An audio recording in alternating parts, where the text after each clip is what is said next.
I please request you to take your seats? We're starting soon, the INSPIR8 session. Thank you so much for joining us. Can I request that you please take a seat? Thank you.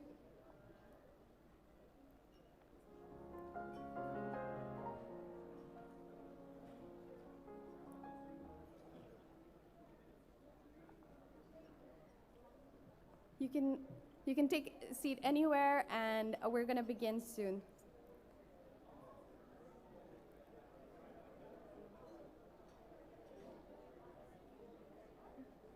Okay, hi everyone, good afternoon. I'm Natasha Rinja from AVPN, and I hope you have all had an energizing morning and enjoyed the stimulating conversations that were taking place here today. I am very pleased to be introducing, for the first time, the INSPIR8 series, a curated lineup of inspiring Asian social impact leaders who are innovating and shaping the future by addressing today's most critical issues, such as accessible healthcare, education for all, WASH, refugee rights, and livelihoods, to bring new ideas and business models to life that fuel positive social impact. At the conference for the next 3 days, we will bring forward the voices of these inspiring Asian leaders who are working closely with the communities on the ground. They will be sharing their personal stories of challenges and triumph and their solutions that they have developed to address social, environmental, or economic issues.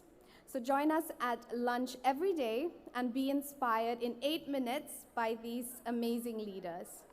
This afternoon, I am pleased and honored to introduce our lineup of speakers, starting with Safina Hussain, founder and board member of Educate Girls, an Indian nonprofit working to bridge the gender gap in education, particularly for at-risk adolescent girls and young women. Dr. Sara Saeed Khurram, co-founder and CEO of Sehat Kahani, Pakistan's largest and all-female telehealth network supporting communities through quality, cost-effective, and ICT-enabled healthcare solutions. And finally, Tomo Hamakawa, co-founder and chief exploration officer of Earth Company, an impact-driven social enterprise that supports change makers of all ages in Japan and Indonesia, and also manages a next-generation eco-hotel in Ubud, Bali called Mana Earthly Paradise. Can we have a big, warm welcome to our speakers and invite our first speaker, Safina, on stage, followed by Dr. Sara and Tomo. Thank you so much.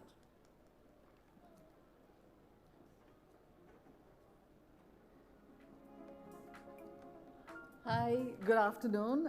Very, very grateful for the audience that you're foregoing your lunch to be here. Thank you ever so much. I am Safina, and I have a few words on the slides, and I wanted to see if anybody knows what do these words have in common. Maybe you can take a guess. I can also put on their Hindi versions. The first word is Achuki, which means arrived. We have the last one, which is Antim Bala, angry, naraz. Faltu means useless in Hindi. Dhapu means fed up.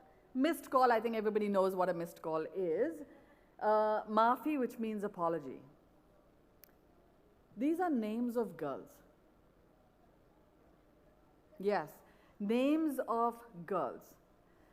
Antimbala, because everybody wished that that would be the last girl to be born. And Naraznath, when I asked her saying, why is your name angry? She said, because everybody was so angry when a daughter was born instead of a son. Missed call.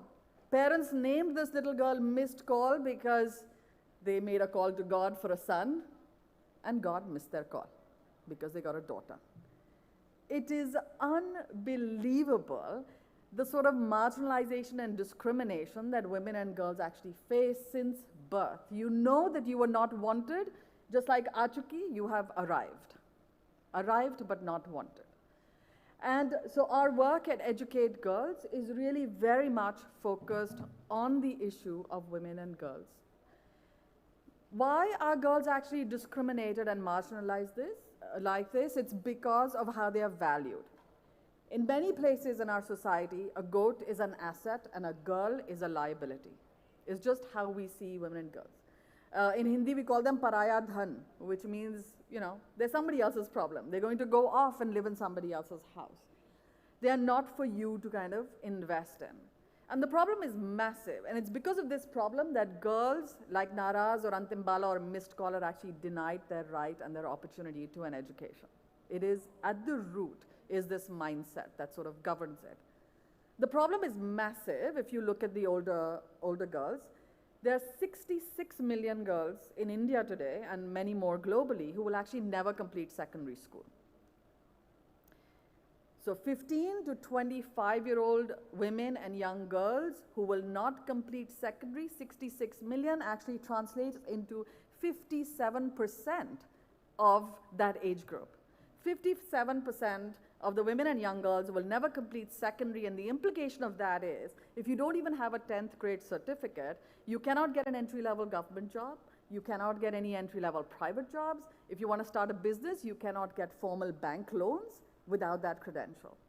So imagine 57% of your country cannot actually enter the formal economy. 57% of your country cannot actually have the opportunities that others do. And they hold up half the sky. We cannot aim to have gender equality if that doesn't happen. So the problem is absolutely humongous when we sort of think about it. Majority of these women and girls tend to be rural, remote, tribal. So if that's how large the problem is, what is the sort of solution? Because a lot of these girls cannot go back into mainstream schools because of either motherhood or migration or early marriage, they failed a couple of subjects in the 9th and 10th, dropped out of school. It's been a couple of years, they can't go back into mainstream schools. Access to secondary. In a lot of rural areas, the secondary school is really far off. So a lot of girls can actually never make it to secondary. So when the problems are so complex and so deep, what is the solution? So there's one solution that we've been sort of piloting and working with, and it's called Project Pragati, and it's essentially a second chance at secondary education. It's a flexible approach. You can choose your subjects. You can take the exams, once. If you don't clear it, twice. So it's very, very, very flexible. You study on your own time. So it gives girls or even child brides the opportunity to be able to complete their secondary education. And the way it works is, for us, it's imagine like a summer camp, like a 4-month summer camp, right? Which runs at the doorstep, like it runs in your village, run by a village-level mentor, coach, guide that is trained by us. And in those 4 months, we help you actually figure out your subjects, register for the exam, you get all the subject-specific knowledge, you get all the soft skills that you need, right? So anything to do with confidence building and employability skills, etc. Entire package. You don't have to travel anywhere. 3 hours a day for 4 months, you're just there at your doorstep. And that's what the camp does, and it helps the girls to actually pass their 10th grade exam. But the situation doesn't end here, because what good is a 10th grade exam if you just still have to sit at home and have children and just look after the house? So the package also comes with linkages to training, linkages to job, linkages to credentialing, to further education. The same model not just works for the 10th grade, but it also works for a 12th grade credential. Now the big question becomes, does this model scale? We've done it for about a couple of years. We've gone just from like a couple of hundred girls to actually about 6,000 girls in the last cohort. We aim to reach about 40,000, but our aspiration is not in hundreds, thousands, tens of thousands, or even hundreds of thousands. Our aspiration is 10 million over the next 10 years, because the problem is so large that unless we really think about super large scale, we're not even going to make a dent in it. So the problem, we think we have the green shoots of scale, and we think we can scale it, and we're putting this aspiration into the ground. The second, it doesn't work. So even with our early cohorts, our results are about 35% higher in terms of pass results than the state's open school results. So we know that we have something really good going, and that our girls are passing, and then this year we're actually piloting the linkages to see how they can land with life chances and with opportunities. So maybe it can scale, it has impact, but most of all, what I think it brings to our girls is a community, is about joy, is really, you come and you make friends and you meet girls, You have peer support, you learn how to study, you learn how to gain knowledge, which is a skill that is like a lifetime skill. So for us, Pragati is really a foundational piece that we want to bring to every single rural, remote tribal girl who is permanently at risk of never being able to complete her secondary. Because we understand that with incomplete education, employment is inconsistent. When employment is inconsistent, then you cannot actually have gender equality. You're always dependent about the father, the brother, whoever it is, and the male member of the household to kind of look after you. And what we're really going for with Project Pragati is to make sure that our women and our girls have the choice and voice built through capacity and confidence. And so what gives us, or educate girls this sort of confidence that we can do this? And the confidence we have is because we've done this for about 15 years. We've worked in rural, remote, and tribal areas. We have actually brought millions of girls back into school over the last 15 years. This is a geography that we know really well.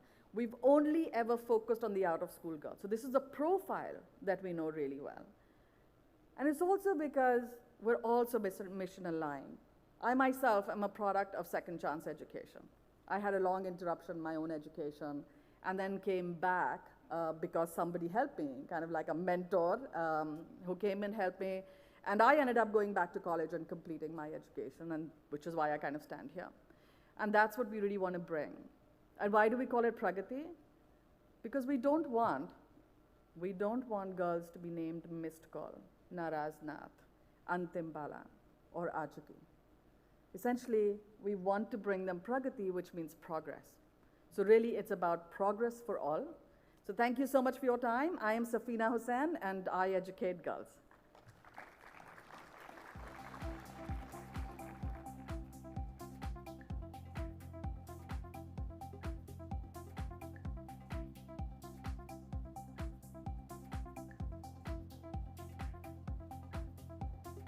Hi everyone, thank you for joining us today. My name is Dr. Sara Saeed Khurram and I'm from Pakistan, and I bring to you my journey of creating Sehat Kahani, which means story of health, from Pakistan.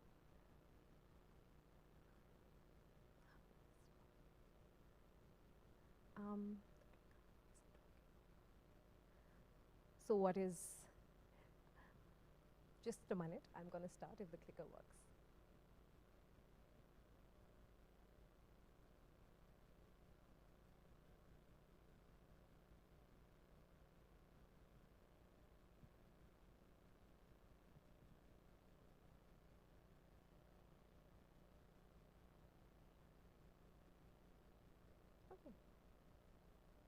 Now it's working.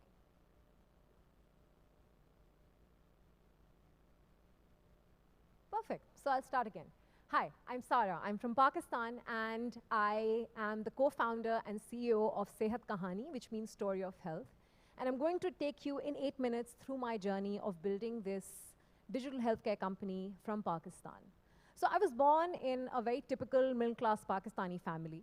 My father left his house at 18 years of age, had to earn, so could not complete his education. My mother, 21, graduated, married my father.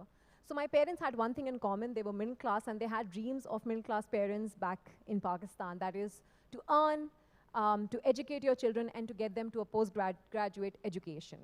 But there's a very interesting caveat to this scenario in my country. So when middle class parents have money to educate their daughters, they almost always want them to become doctors, because it raises your social stature, it makes you more noble, and it gives you the best hand in marriage. So my parents, at the age of 5, told me that I had to become a doctor, no other choice. So for the next 14 years, I practiced getting into a medical college. And when I finally went there, I was surprised to see that 80% of my class was made up of women as well. And that's not a normality in Pakistan, where men dominate universities. And I realized while talking to them that all of them had been fed the same dream that my parents had fed me when I was 5, that if you become a doctor, you become more noble in your society.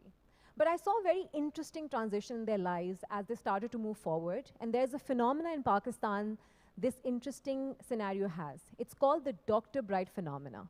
We make a lot of doctors in the country so that they can get an education, to get married. But once they get married, they don't work. And I saw that in my peers, that as 5 years of medical college went through, a lot of them left their work, became homemakers, became housewives, and did not work. And when I did my last year of my clinical practice in my medical school, where you actually do practice being a doctor before you're let out in the world, I saw the implications of that. So Pakistan has 220 million people. We're the 5th largest population in the world. Half of our population never sees a doctor in their lifetime. A huge problem in that is that female doctors do not work and reach them. And then I saw a lot of patients coming to a tertiary care hospital just to die comfortably. They had issues that could have been dealt at primary healthcare level, but because there was no doctor in their community, it just couldn't happen. And with that irony in mind, I realized that Pakistan has half a doctor for 1,000 patients. Half a doctor. So as life continued, I graduated. I also became a doctor bride. I got married in 3 months. The difference in my journey was that as soon as I got married, I started my residency in radiology. I became pregnant. I had to quit my residency. I was devastated. And in that time, just not to be at home, I joined a primary care clinic in a slum in Karachi, where I live in Pakistan. I live in the largest city of the country. And that is when I realized what value does a doctor being in a community add. So when I started working in that community, patients' healthcare issues were being managed at primary healthcare level. And it was great. But unfortunately, I had to shift cities. So after having my first daughter, I moved to Lahore, which is another city in Pakistan, and realized that I finally had become the doctor bride. Now, I could not work. I could not leave my child at home. And that pushed me into severe postpartum depression for 8 months, to the point that I hated myself, I hated my child, I hated my life. And in that time, the only thing that saved me was a call. So I got a call from my nurse who used to work in my clinic. And she said that you've gone in this slum, we can't find a female doctor to replace you. So what should we do? So I said, okay, I was bored and I was desperate and I was depressed. So I said, whenever a patient comes to you, you take me on call. And a week later, she reached out and she said, this is not working. They need to understand who is talking behind the call. And then she stuck a webcam on her laptop, and we started doing online consultations. Her being in Karachi, I being in Lahore with a patient. And that's when I got the concept of Sehat Kahani as I stand today. That why not create a digital healthcare platform that allows all female doctors in my country to connect to patients across Pakistan using a chat, audio, and video consultation platform. And that's what Sehat Kahani is. Sehat Kahani is a telemedicine platform that connects online patients to doctors using a clinic model in low-income areas and a mobile app. But when I started, I was just a 26-year-old doctor. I had no money, so I got my first $25,000 in a grant, and I started. I launched my first clinic in 6 months. It did wonderfully well. I was amazed that I could do so well without any formal business education. The next clinic I opened tanked to the point that I got death threats from the community because for them, telemedicine was a threat. It wasn't an opportunity. I had not done my due diligence. So then I made a vow to myself that if I do this, I will make this the best telemedicine organization in Pakistan and myself the best founder to do it. So I enrolled myself in different courses. I did my master's degree. I did a few fellowships to make sure I was up to the mark. And in 2 years, we made a network of 8 clinics. They were doing reasonably well. We were training nurses across Pakistan for a laptop and a software that can connect them to online doctors. But one thing was missing. We were not creating impact at scale because the clinics were limited to that community and the impact was also limited to that community only. So then me and my co-founder, 2 years senior at this time, thought that we would also create a mobile application that will allow anyone in Pakistan to download it and connect to a doctor. One more ambitious thing that we thought at that time was, because we had seen in our clinics how instant consultation reacted, we thought that whenever patients come to us on a mobile application, we will connect them to a doctor in less than 60 seconds. And with that ambitious vision, we made the application. When the application launched in Pakistan in 2020, telemedicine was an alien concept. Even food delivery and ride-hailing were very new in Pakistan at that point. But one thing that happened good for us, became an opportunity in the crisis, is that we got picked up by the government in 2020 as the first responders in COVID care in telemedicine. We did 110,000 consultations on our app, and patients from 12 countries, 11 countries used Sehat Kahani application. Even the Pakistani diaspora in Malaysia, Thailand, Hong Kong used it. And that's when we realized that this app has the potential to actually give the opportunity of people not only to access to healthcare, but also affordability, quality, etc. And then we launched our app for 2 markets. So our app in Pakistan is used by consumers. People like you and me can download and use it. But it's also used by a large corporate market in the country for their corporate employees' well-being, both physical as well as mental well-being. And we grew. So in 2021, we raised the first pre-Series A round by any female founder in the country of $1.2 million. Today, as we talk, Sehat Kahani has become one of the leading telemedicine platforms in Pakistan. We have 59 clinics across the country in all 4 provinces. We have 700 plus corporates that use Sehat Kahani app today. That's 3.2 million corporate employees and their families. We have 1.4 million users on our app, and we've done over 2 million consultations. And during this time, we have created a network of around 7,500 female doctors that are working across the globe providing telemedicine solutions on our app and on our clinic as well. In 2022, Sehat Kahani got named as the only company from Pakistan to make Forbes 100 to Watch Asia list. And it's been 6 years of me doing this. It hasn't been easy standing here in front of you today, but being a female leader from Pakistan, being a mother, being a daughter, being a wife, making sure that everything is afloat, it's not an easy journey. But I think what gives me strength of doing this every day is that when you see a thyroid cancer being diagnosed on call, when you see a suicidal patient from the bathroom reaching out with his parents in the other room to a psychologist, when you see 18 years of infertility being treated online by a doctor, when you see malnutrition, heart failure, diabetes being managed over time, just on video consultation, that's where we get the motivation. I had no right idea to run a company. I only have my way of running Sehat Kahani. And my way from the day first involved many people that created this village of partners, mentors, funders, donors with me. I learned from people that I work with, and that's why I'm here today. I'm here to tell you what is the ambitious thing that Sehat Kahani is doing next. So we think that this is not just a solution for Pakistan. This is a global solution that could be scaled in many, many other geographies where there's a lot of doctor-patient disparity. So for the next 6 years, we are now embarking on a journey to make this solution be available in 11 countries by the next 5 years. And I'm happy to share that I'm open to any collaboration, growth opportunities, any advice that you have to make that dream possible. I truly believe that everyone should have access to democratized healthcare, and let's do it. Thank you.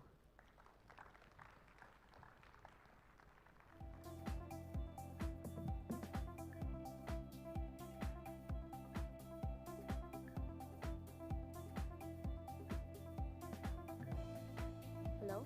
Thank you so much, Dr. Sarah. I've heard your story so many times, but it's still so inspiring. Thank you. And next, I'd like to invite our final speaker for today, Tomo Hamakawa, co-founder and Chief Exploration Officer of Earth Company, an enterprise that supports change makers of all ages in the region, and he also manages a next-generation eco-hotel in Ubud, Bali called Mana Earthly Enterprise. Can I please invite Tomo on stage?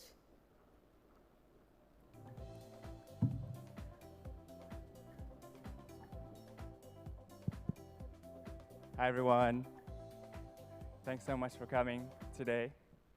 During your lunch break, I see some familiar faces, which is great. So my name is Tomo Hamakawa. It represents Earth Company.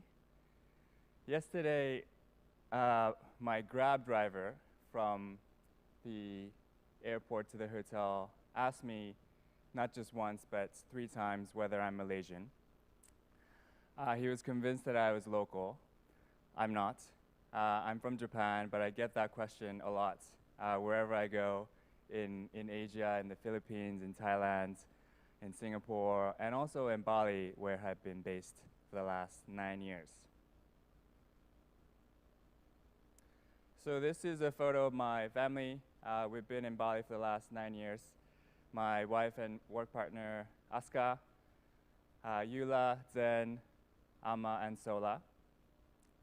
I'm fully aware that having a lot of children is a big contributor to climate change and a lot of environmental footprints.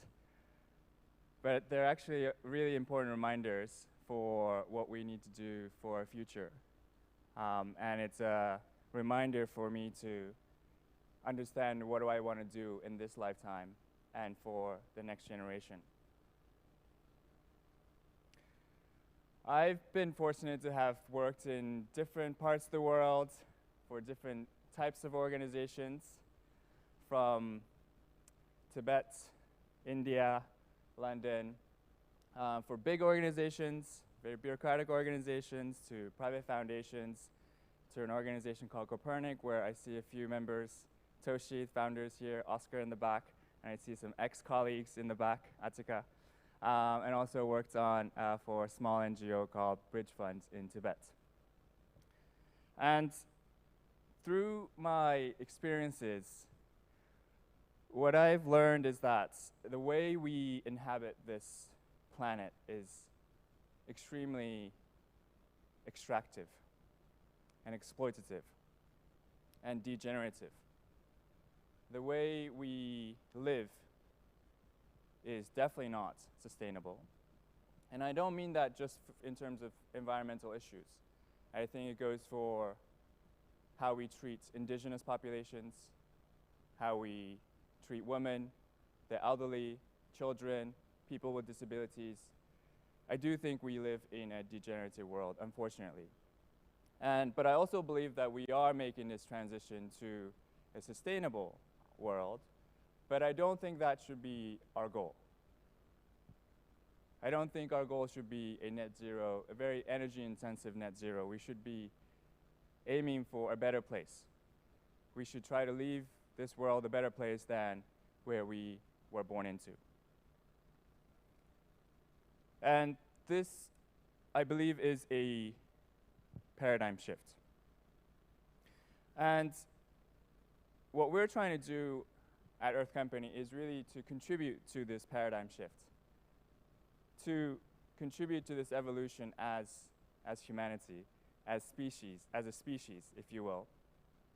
And I don't know where it went.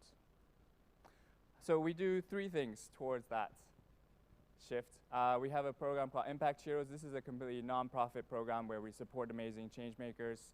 We also run a social business called Impact Academy. This is where we train companies as well as providing educational programs for high schools and universities.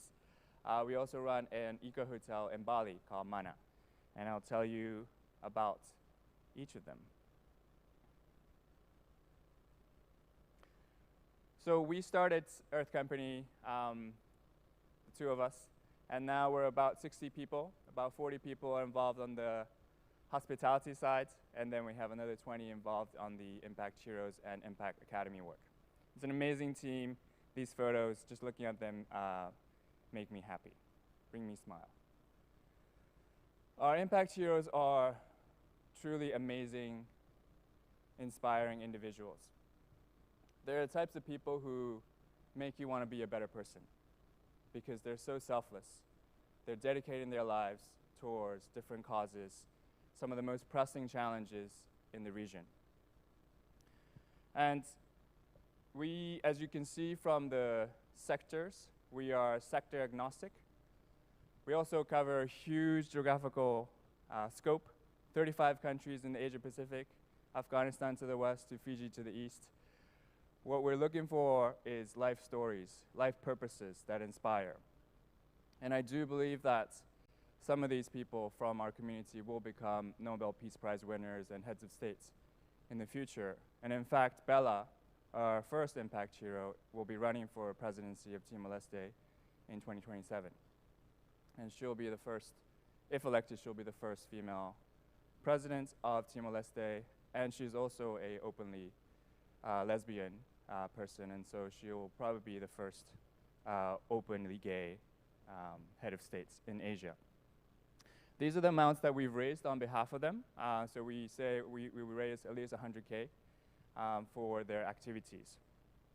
And through them, this is the kinds of impact that we've had in the region. So we've supported over 20 projects, building schools, building clinics, delivering emergency relief, building youth centers all around the Asia Pacific.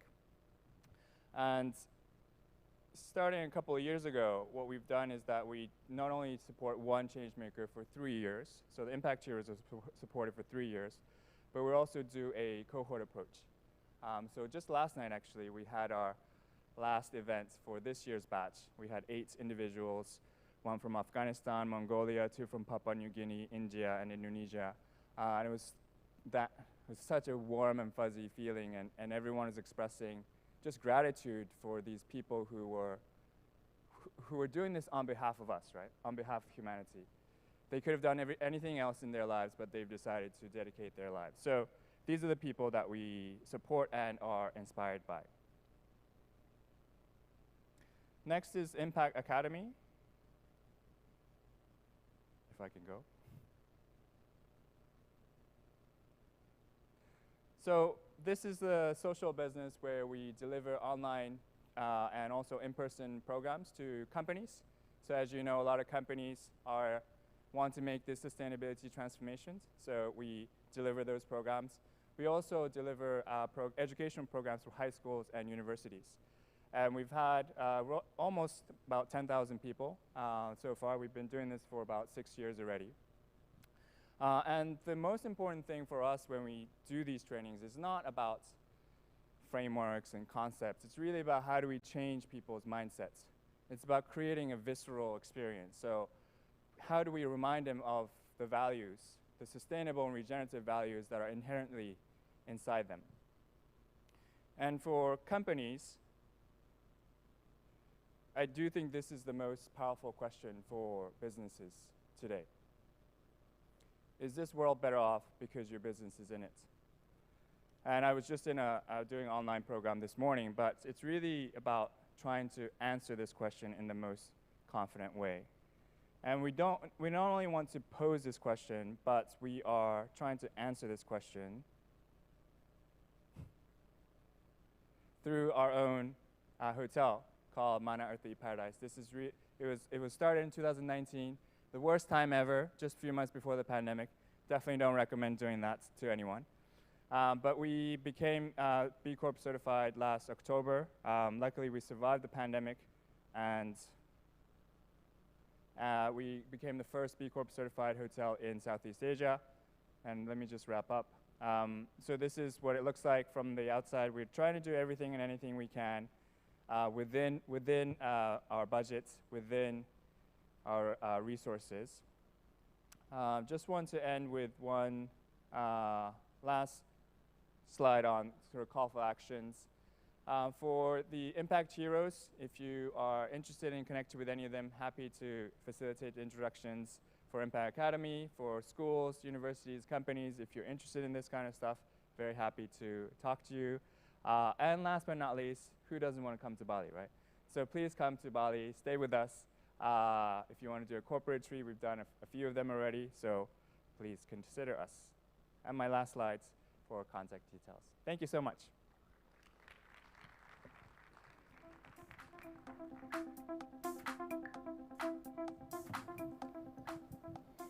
Thank you to all of our speakers, Safina, Dr. Sarah, and Tomo, for your inspirational speeches. And through your words, we have discovered the power of vulnerability, the strength that lies in our shared humanity, and the immense power in connecting with others. And thank you to the audience who've taken the time out of your lunch to join us today. I would like to encourage you to connect with all of our speakers. They'll be here, and do find them and connect with them. Thank you once again for taking the time, and hope you enjoy the rest of the conference. Thank you, everyone.